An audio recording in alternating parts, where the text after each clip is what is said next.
বন্ধুরা, ডিমের এই হিটারে আঁশ বানানোর কোনো বাসন নেই, তাই এই স্টিলের হালকা বাটিটা ডিমের জন্য করেছি। ওতেই বানিয়ে নিলাম চিলি এগ।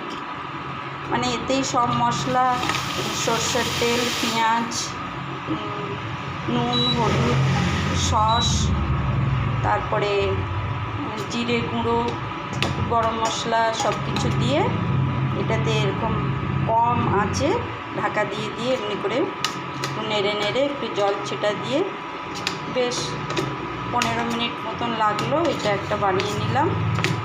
আর মাছ ফাছ করার তো কোনো ব্যবস্থা নেই, মাছ আমি খাইও না, ছেলের জন্য করার কথা, কিন্তু কোনো ব্যবস্থা হচ্ছে না। এই হিটারে ধরার মতন একটা মাছ বানানোর বাসন কিনলে তবে গিয়ে মাছ হবে ছেলের জন্য। তাহলে বাই বন্ধুরা।